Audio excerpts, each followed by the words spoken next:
श्री माँ शारदा देवी भगवान श्री रामकृष्ण देव की लीला सहधर्मिणी थी। श्री माँ ने बताया, कर्म तो करना चाहिए, कर्म करने से मन अच्छा रहता है, पर जप ध्यान प्रार्थना की भी विशेष आवश्यकता है। कम से कम एक बार सुबह और फिर शाम को जप ध्यान के लिए बैठना चाहिए। वह नाव की पतवार के जैसा काम करता है। जब तुम संध्या समय ध्यान में बैठते हो, तब दिन भर में तुमने क्या भला बुरा किया यह विचार करने का अवसर मिलता है। फिर अपने मन की आज की और कल की अवस्था की तुलना करनी चाहिए। यदि तुम कर्म के साथ साथ सुबह शाम ध्यान न करोगे तो कैसे समझोगे कि वास्तव में क्या कर रहे हो। ध्यान जप का एक नियमित समय रखना बहुत आवश्यक है, क्योंकि कब अनुकूल क्षण आ जाएगा कहा नहीं जा सकता। अचानक वह समय कब उपस्थित होगा भनक भी नहीं लगेगी। इसलिए कितने भी व्यस्त क्यों ना हो, नियम पालन करना बहुत जरूरी है। और यदि व्यस्तता बहुत ही अनिवार्य हो जाए तो स्मरण करके प्रणाम करने से भी काम हो जाता है। ईश्वर के नाम का जप करके तुम्हारा शरीर एवं मन पवित्र हो जाएगा। श्री माँ ने शिष्यों से कहा, क्या तुम जप तप का महत्व जानते हो? इससे इंद्रियां वश में आ जाती हैं। जैसे आंधी बादलों को उड़ा ले जाती है, वैसे ही भगवान के नाम से विषय रूपी मेघ छूट जाते हैं। एक भक्त ने वट का एक बीज बाहर निकालकर श्री माँ को दिखाते हुए कहा, माँ देखती हो, लाल भाजी के बीज से भी छोटा है, पर इससे कितना बड़ा पेड़ निकलता है। कैसा आश्चर्य है। माँ ने कहा, होगा क्यों नहीं, बिल्कुल वैसे ही बात है जैसे भगवान के नाम का बीज कितना सा है, पर उसी से समय में भाव भक्ति प्रेम कितना कुछ होता है। अभ्यास में बहुत शक्ति है। नियमित निष्ठा के द्वारा सतत जप करते रहने से मनुष्य को भगवत प्राप्ति होती है। एक भक्त ने श्री माँ से पूछा, माँ भगवत प्राप्ति करने का रहस्य क्या है? श्री माँ ने कोने में रखी छोटी सी घड़ी दिखाते हुए कहा, जैसे यह घड़ी टिक टिक टिक टिक करती रहती है, ठीक इसी प्रकार भगवान का नाम सदैव लेते रहो, उसी से तुम्हें सब कुछ प्राप्त हो जाएगा। इससे अधिक कुछ करने की आवश्यकता नहीं है। श्री माँ ने कहा, कर्म का फल अनिवार्य है, पर भगवान के नाम के प्रभाव से उसकी तीव्रता कम की जा सकती है। यदि तुम्हारे भाग में पैर पर भयानक चोट लगना लिखा है, तो कम से कम पैर में कांटा तो चुभेगा भी। जप तप द्वारा कर्म फल को काटा जा सकता है। शिष्य ने श्री माँ से कहा, माँ यदि मैं इष्ट मंत्र का जप ना कर सकूं तो? श्री माँ ने कहा, यह क्या कहते हो, इष्ट मंत्र नहीं जपोगे? यह कैसी बात है? इष्ट मंत्र न जपने से तुम्हारी ही हानि होगी, मेरा क्या नुकसान है। बहुत से लड़के आते हैं और व्याकुल होकर दीक्षा के लिए प्रार्थना करते हैं। दीक्षा दे देती हूँ और वे चले जाते हैं, परंतु वे नियमित रूप से जप नहीं करते। और नियमित की तो बात छोड़ दो, कुछ लोग तो बिल्कुल नहीं करते। वे सच्चे दिल से मंत्र ग्रहण करते हैं, परंतु वे जप क्यों नहीं करते? जप करना कठिन तो नहीं। यदि तुम थोड़ी सी साधना लगन से करते रहो तो तुम्हें कितना आनंद प्राप्त होगा। एक शिष्य का पत्र श्री माँ को मिला। शिष्य ने लिखा, मैं अपने मन को शांत नहीं कर सकता तथा एकाग्र भी नहीं कर सकता। यह सब सुनकर माँ परेशान हो गई और कहने लगी, प्रतिदिन 15 से 20 हजार बार भगवान का नाम जप करो तो यह संभव है। यह तो मैंने होते देखा है। पहले वो ऐसा करें और यदि असफल हो तो मुझसे कहें, पर यह थोड़ा मन लगाकर करना पड़ता है। जप ध्यान किए बिना कैसे चलेगा? यह सब तो करना ही होगा। संधि क्षण में भी भगवान को पुकारना उत्तम है। संधि क्षण क्या है?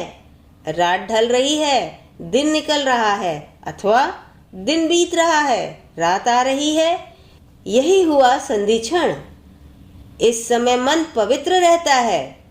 जप किस समय करना, इसके बारे में कोई सख्त नियम नहीं है। फिर भी प्रातः एवं संध्या काल अनुकूल समय है। समय चाहे कोई भी हो, प्रतिदिन जप अवश्य करना, परंतु नागा करना उचित नहीं है। आलस्य छोड़कर नियमित जप ध्यान करना चाहिए। शिष्य ने कहा, जप तो करता हूँ, परंतु मेरा मन एकाग्र नहीं होता माँ। श्री माँ ने कहा, मन लगे या ना लगे, जप करते रहना। यदि तुम प्रतिदिन निर्धारित संख्या के अनुसार जप कर सको तो अच्छा होगा। श्री माँ ने अपनी भतीजी से बात करते हुए कहा, मैं जब तुम्हारी उम्र की थी तब कितना सारा काम करते ही रोज 1 लाख जप किया करती थी। शिष्य ने कहा, माँ क्या जप गिनकर करना चाहिए? श्री माँ ने कहा, गिनते हुए जप करने से गिनती की ओर ध्यान रहता है, जप ऐसे ही करना चाहिए। परम प्रेम पूर्वक सच्चे दिल से और आत्मसमर्पण के भाव से ईश्वर का नाम जप करो। प्रतिदिन ध्यान आरंभ करने से पूर्व इस जगत में अपनी पूर्ण असहायता का विचार करो और धीरे धीरे अपने गुरु के निर्देशानुसार साधना प्रारंभ करो। जप करते हुए इष्ट मूर्ति का ध्यान जरूर करना चाहिए। ध्यान में पहले चेहरा दिखाई देता है, किंतु पैर से लेकर सभी अंगों का साक्षात ध्यान करना चाहिए। शिष्य ने कहा, परंतु माँ, हम जब जप करते हैं तब हमारा मन भगवान में तल्लीन क्यों नहीं होता है? श्री माँ ने कहा, अभ्यास करते करते वह यथा समय होगा। यदि मन एकाग्र न भी हो तो भी जप करना नहीं छोड़ना। तुम अपना काम करते रहो। नाम जप करते करते मन अपने आप ही उसी प्रकार स्थिर हो जाएगा जैसे पवन से सुरक्षित स्थान पर जलती दीप शिखा स्थिर रहती है। पवन रहने से दीप शिखा की रोशनी झिलमिलाती रहती है। इसी तरह मन में यदि कल्पनाएं एवं कामनाएं रहे तो वह स्थिर नहीं होता। जप करने से ही सिद्धि प्राप्त होगी। शिष्य ने कहा, अनुराग नहीं होने से केवल नाम जप करने से क्या होगा? श्री माँ ने कहा, पानी में चाहे तुम अपनी इच्छा से उतरो या कोई तुम्हें धक्का देकर उसमें गिरा दे, तुम्हारे कपड़े तो भीगेंगे ही ना। रोज ध्यान करना। अभी मन कच्चा है ना, ध्यान करते करते मन स्थिर हो जाएगा। सर्वदा विचार करना, जिस वस्तु के पीछे मन भागता है उसे अनित्य समझकर मन को भगवान के प्रति समर्पित करना। देखो, मन चंचल है, इसलिए पहले पहल मन को स्थिर करने के लिए सांस को थोड़ा थोड़ा रोककर ध्यान करने की चेष्टा करनी चाहिए। उससे मन को स्थिर होने में सहायता मिलती है, किंतु ऐसा बहुत अधिक नहीं करना चाहिए, क्योंकि ऐसा अधिक करने से सिर गर्म हो जाता है। चाहे भगवान के दर्शन कहो या ध्यान कहो, सब मन ही है। मन के स्थिर होने से सभी कुछ हो जाएगा। श्री माँ के बताए हुए इतने ज्ञानपूर्ण बातों के बाद भी एक शिष्य ने कहा, माँ, ध्यान करते समय मैं अपने मन को बिल्कुल एकाग्र नहीं कर पाता। इस पर श्री माँ ने कहा, इसमें कोई हर्ज नहीं, ठाकुर के फोटो की ओर देखना वही काफी है। जब एक भक्त ने शिकायत की, इतना जप ध्यान करने के बाद भी उसके मन का अपवित्र भाव नहीं जा रहा है, तो श्री माँ ने कहा, जप के अभ्यास से चला जाएगा। साधना किए बिना साधक कैसे रह सकता है? यथा समय मन ही गुरु बन जाता है। मन की एकाग्रता घंटों ईश्वर की प्रार्थना और ध्यान करने के बजाय पूर्ण एकाग्रता से 2 मिनट भी ऐसा करना कहीं अधिक अच्छा है। यदि मन शुद्ध हो तो ध्यान धारणा क्यों ना होगी, दर्शन क्यों ना होगा। जप करने बैठने से अपने आप शरीर के भीतर से ईश्वर का नाम निकलने लगेगा। एक शिष्य ने कहा, मुझे ध्यान करना असंभव प्रतीत होता है माँ, कृपया मेरी कुंडलनी जागृत कर दें। श्री माँ ने कहा, यथा समय कुंडलनी जागृत होगी। जप ध्यान करते रहो, कुंडलनी क्या अपने आप जागती है? सतत ध्यान करने से मन इतना स्थिर हो जाएगा कि ध्यान छोड़ने की इच्छा ही नहीं होगी। जिस दिन ध्यान ना कर पाओ, जबरदस्ती ध्यान ना करना। ऐसी स्थिति में सिर्फ प्रणाम करके ही उठ जाना।